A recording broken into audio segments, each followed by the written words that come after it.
Yo, kamusta kayong lahat? Welcome sa isang edisyon ng Sir Lupet TV kung saan ang mga mahirap ay dumadali at ang mga madali humihirap. Kamusta kayong lahat? This is Sir Lupet at video na to, napaka-exciting nito. At ako excited na rin ako kasi gagawa tayo ng series. Ito ay tatawagin nating The Confidence Series. So, kung excited ka na, pa-like ka ating video, subscribe ka na rin, share mo to sa mga tropa mo na medyo may problema pag pinag-uusapan ng confidence.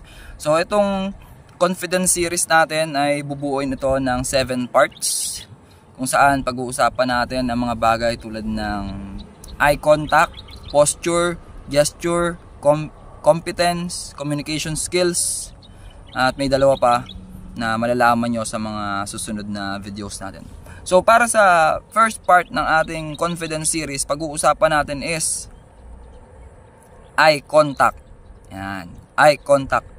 Gaano kahalaga ang eye contact at paano to nakakatulong sa pagiging confident mo, no?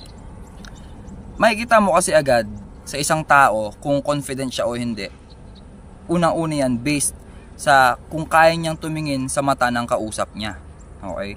Ang typical na lalaki or kahit babae o tao na medyo mahiyain, may pagkamahiyain, syempre, someone who lacks confidence, ang trip niyan ay maglakad.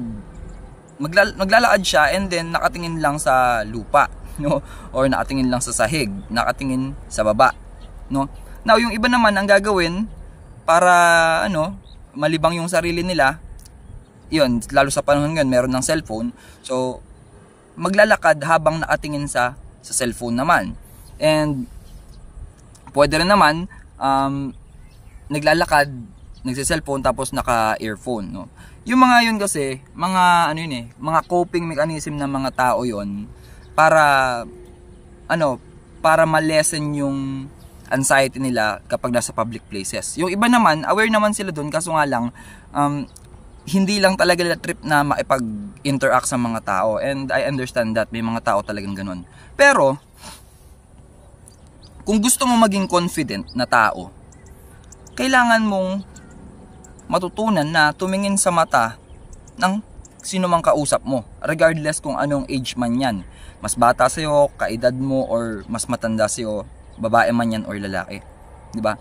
Kasi yan lahat sa mga nakakausap ko, yan yung gusto nilang magkaroon. Gusto nilang magkaroon ng confidence, pero hindi nila alam paano sisimulan. So dito sa part 1 natin, eye contact. Okay, so bibigyan ko kayo ng mga tips kung paano nyo mai-improve or paano nyo sisimulan na magkaroon ng eye contact sa mga tao na kausap nyo. Minsan kasi talagang mahirap ang eye contact, lalo na kung yung kausap mo ay someone na interesado ka, or let's say crush mo or gusto mo. Mahirap. Tapos minsan kapag yung kausap mo rin ay nasa position, nasa authority, may mataas na katungkulan, ganoon, alam mong mas mataas yung status niya sa'yo, parang ang hirap niyang tignan mata sa mata, no? Kumbaga, nandun yung tinatawag na, hindi ko lang kung tama yung tinatawag na inferiority complex, yung dahil pairamdam mo mas mas mababa yung status mo sa kanya, parang ang hirap na tignan siya mata sa mata. So, dahil eye contact to, kahit na nasisilaw ako, sige. Ang unang technique, kung nahihirapan ka sa eye contact, tignan mo yung kausap mo dito. Dito. Huwag mo siyang titignan sa mismong mata niya. Okay? Tignan mo muna siya dito. Yan. Isa yan. Now, let's say, ang ano mo naman is, you're talking to a group of people. Kapag grupo ng mga tao yung kinakausap mo, tumingin ka sa likod.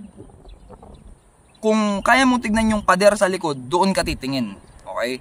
Yun ang mahalaga mong magawa. Hindi mo goal agad na tignan sila mata sa mata, no? Ang kailangan mo munang gawin ay tignan yung taong kausap mo dito, or kung maraming tao kang kausap, tumingin ka doon sa likod. Yan. Bakit? Ano bang kahalagahan? Bakit kailangan tumingin ka sa likod? Siyempre, maipapakita nun sa mga tao na kausap mo na confident to kasi tumitingin siya sa mga tao sa likod. Diba? Or in fact, ang ginagawa mo lang naman talaga, inaatingin ka lang doon sa likod. Siyempre, hindi naman na sila lilingon pa sa likod kung kanino ka nakatingin, diba? Hindi nila gagawin yon. Pero, Sa simple lang na paraan na yon, iisipin na ng mga tao na kausap mo na confident ka, na meron kang confidence. Nakatingin ka kasi sa likod. So hindi nila iisipin sino kaya yung tinitignan niya sa likod. Wherein, nakatingin ka lang naman dun sa pinaka likod. Or pwede rin naman, tignan mo yung tao sa noo niya or dito sa buhok niya sa taas. Yan. Sa simple mga paraan na yon, natututunan mo na itingalayang baba mo. Yan, nakaangat ka na, naka-chin up ka na. Hindi katulad dati pag naglalakad sa daan, 'di ba, nakayuko ka lang na ganyan, o kaya nagse-cellphone. Kasi natatakot ka, meron kang anxiety na tumingin dun sa mga tao, 'di ba? Pero sa panahon na to na napapainggan mo, napapanood mo tong video na to, I hope magamit mo na at matutunan mo na yung eye contact. Grabe, napakahalaga niyan. Ngayon, ano ba yung mga benefits kapag marunong ka or natutunan mo na maipag-eye contact? Kapag meron kasing eye contact, kung sino man yung kausap mo, mas nawiwin mo yung tiwala nila, no? Let's say for example, may mga bagay kang sinasabi na makatotohanan, may mga bagay kang sinasabi na alam mo sa sarili mo na totoo at gusto mo silang maniwala doon, gusto mong mahikayat sila, you have to look directly sa mata nila. Yan. Parang ganito yun eh, isa ito sa natutunan ko sa pagbablog. Pagka nagbablog ka, when you're talking to the people diyan sa camera, huwag kang titingin dito. Huwag mong titignan yung sarili mo. Tulad nitong ginagawa ko ngayon, nakatingin ako sa ilong ko, sa mata ko, yan, sa tenga ko. Titingin ka dun mismo sa, yan, sa shutter. Shutter ba yan? Basta sa shutter mismo dito, yan, titingin ka dyan. Para yung mata ko, pag dito ako tumingin, parang nangyayari dyan, nakatingin ako mismo sa mga mata nyo na nanonood. Yan, di ba?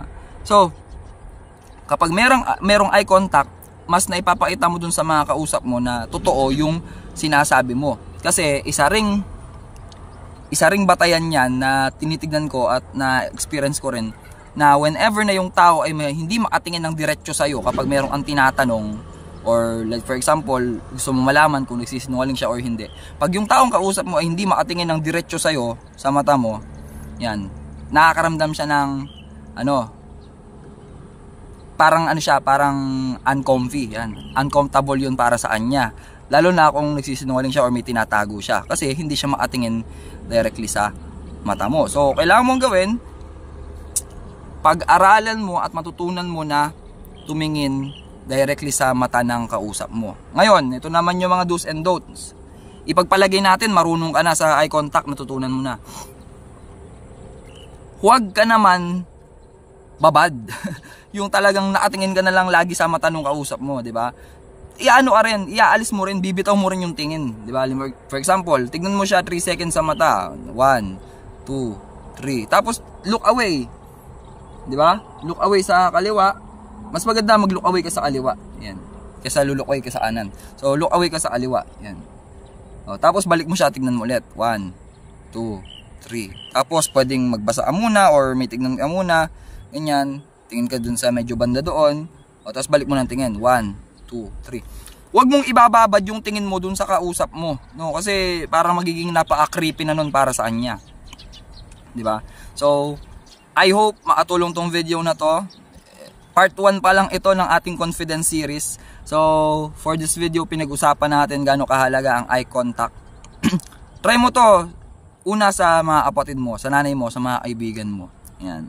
O sa teacher mo, o kung sino man yung mga tao na nakakausap mo, no? Hindi naman agad-agad kay crush o sa taong gusto mo. Kasi pag natutunan mo yon, little by little, step by step, makikita mo, magagawa mo na ring i-apply yon pagkausap mo na yung taong gusto mo, di ba? Isipin mo, makikita agad ng tao na confident ka kapag kaya mong tumingin sa mga mata nila.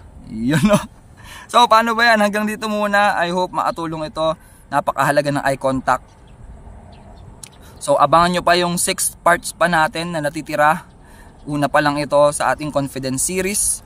So, kung nagustuhan mo ating video, pa-like naman, subscribe ka na rin sa ating channel, share mo rin ito sa mga kakilala mo, at ituturo natin sa kanila kung gaano kahalaga ang eye contact sa pagbibuild ng ating confidence. Siyempre, dapat maging mga confident na nila lang tayo, di ba? So, hanggang dito muna. This is Sir Lopez nagsasabi na sa bawat problema merong solusyon. Dapat tayo maging solusyon para iwas konsumisyon. Dahil darating ang araw, lahat ng to magiging alaan na lang.